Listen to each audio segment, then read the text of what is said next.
శ్రీమాత్రే నమః. యోజనగంధి సంతన వృత్తాంతం. సంతనుడికి వేట అంటే మహాసరదా.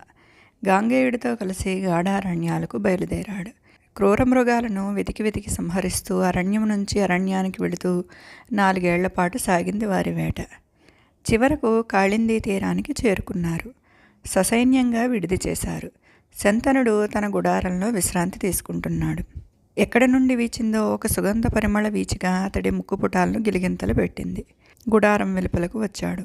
ఇది మందార సుగంధం కాదు, కస్తూరి పరిమళం కాదు, చెంపక సువాసన కాదు, మాలతీ కేతకి సురభిళ వాయు తరంగం కాదు.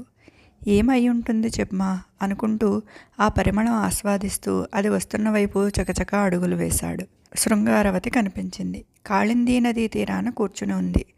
మలినాంబరాలలో ఉన్న నల్లగా ఉన్న చూపులకు ఇంపుగా కనిపిస్తోంది.